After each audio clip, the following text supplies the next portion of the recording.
पहला प्रकार भगवान का स्वप्न में दर्शन होना। स्वप्न दर्शन भी भगवत साक्षात्कार है। इस प्रकार की कथाएं पुराणों में भी हैं और संतों के जीवन चरित्र में भी खूब सुनने को मिलती है।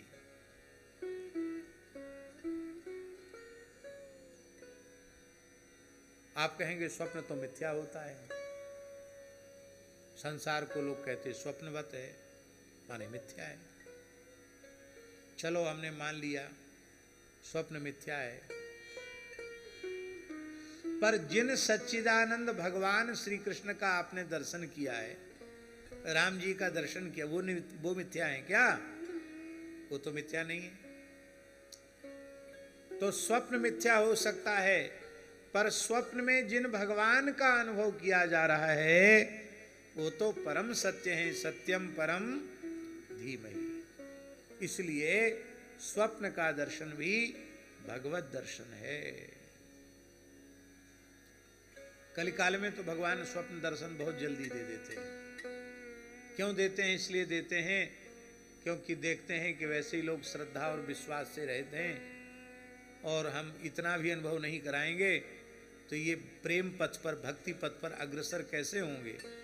इसलिए भगवान जल्दी अनुभव करा देते हैं। पर उसको व्यक्ति अपना साधन समझ लेता है, अपना पुरुषार्थ समझ लेता है, अपनी विशेषता मानने लग जाता है। फिर कई बार बढ़ा चढ़ा करके लोगों के सामने उसको प्रस्तुत करने लग जाता है, फिर उसकी हानि भी होती है।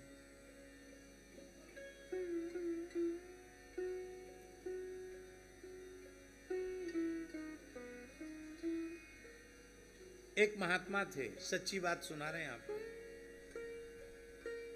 उनका शरीर अभी भी है, जिनकी बात हम बोल रहे हैं।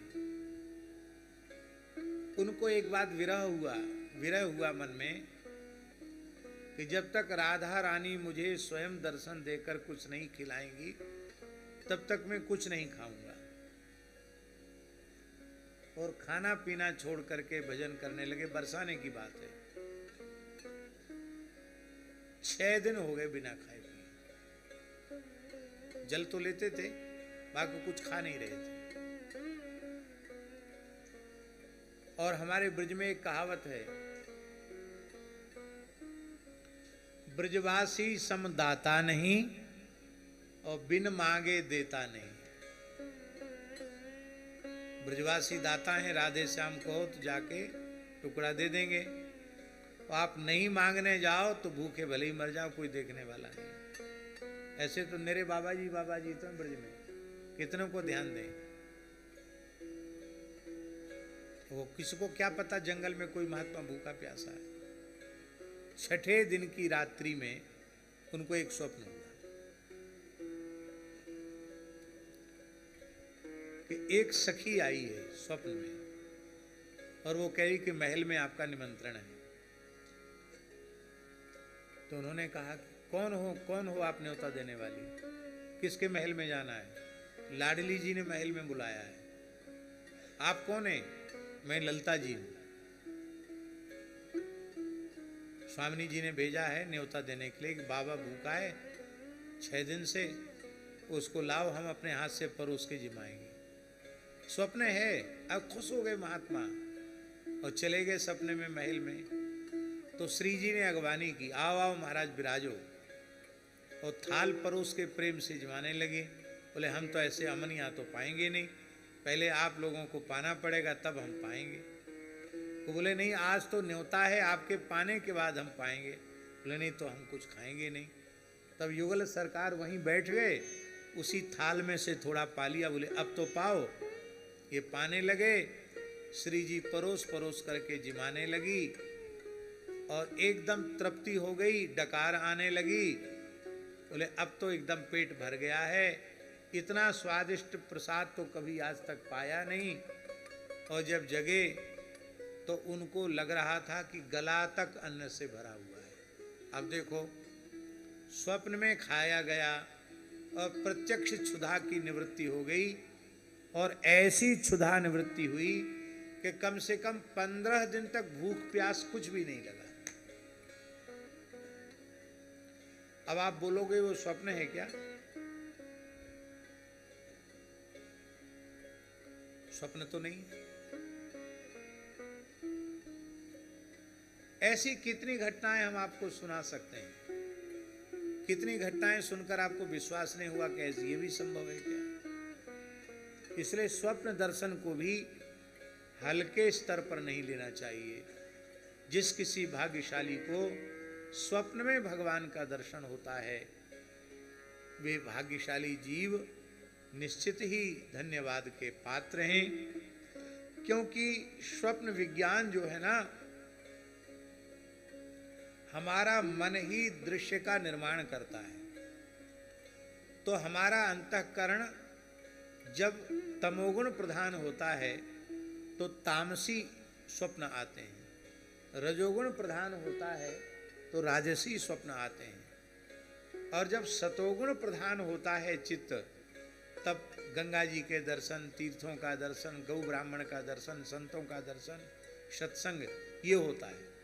और जब गुणातीत अवस्था की ओर जाता है अंतःकरण, तब भगवान का दर्शन होता है। तो स्वप्न जो है ना, वो साधक की उपासना का दर्पण है। आप भजन साधन कर रहे हैं, आपके चित्त की स्थिति क्या है, ये स्वप्न से समझ में आता है। लोग कहते स्वप्न झूठे होते हैं, और स्वप्न बिल्कुल सत्य होते हैं। हम कोई उसको अन्यथा भाव मत लेना, केवल ये बात बता रहे हैं कि स्वप्न सत्य होते हैं। पूज्य गुरुदेव भक्तमाली जी की कथा गहुवर वन में हो रही थी बरसाने में, दासवी साथ में था। रास मंडल पर महाराज जी की कथा होती थी, 2 समय कथा होती थी। शाम को एक निम्बार्क संप्रदाय के संत थे श्रृंगारी जी, और एक श्री राजा रामदास जी महाराज अभी भी हैं, रामानंद संप्रदाय के संत। ऐसी 2-4 संत मिलकर के ब्रजवासी विप्र बालकों का राधा कृष्ण के रूप में श्रृंगार करते थे। ललिता, विशाखा और राधा कृष्ण 4 स्वरूप, और रास मंडल पर बिठा करके उनकी आरती कर लेना, उनको भोग लगा लेना, और कभी हित 84 जी, कभी केलीमाल जी, कभी महावाणी का कोई एक पद गा लेना, ऐसे नित्य करते थे। फिर उनका सब प्रसाद लेते थे। तो हम प्रसाद नहीं लेते थे। वही श्रृंगार, दौड़ के कक्ष में गए, गोद में बैठे, और वैसा ही दृश्य पूरा का पूरा घटित हो गया। माने एक अक्षर क्या, एक मात्रा भी झूठी बात नहीं हुई। जो देखा स्वप्न में, उसे 24 घंटे भी नहीं लगे। 24 घंटे कहाँ लगे? सवेरे 4 बजे तो स्वप्न दिखा है, और शाम को 6 बजे प्रत्यक्ष हो गया, 6 साढ़े 6 बजे प्रत्यक्ष हो गया। तो 24 घंटे कहाँ बीत नहीं पाए? पूरा दृश्य प्रत्यक्ष हो गया। अब इसके बाद हमारे पता नहीं कैसे रुआंसी आ गई, रोने लगे हम, जब तो छूट गया। ठाकुर जी श्री जी के चरणों में सर रख के प्रणाम किया। फिर मैंने रात्रि को महाराज जी को ये स्वप्न बताया, तो महाराज जी ने उत्तर दिया, बोले तुम्हारे मन में ये भाव था कि ये भगवान नहीं है, ये ब्रजवासी बालक हैं। इन्हीं ब्रजवासी विप्र बालकों में साक्षात भगवान हैं। ऐसी भावना करके ब्रज के महान रसिक संतों ने प्रत्यक्ष भगवान की लीला का अनुभव किया है। इसलिए इन्हें बालक न माने, इन्हें प्रत्यक्ष भगवान का स्वरूप माने। और तब से मन में ये भाव हो गया कि स्वरूप सरकार साक्षात भगवान।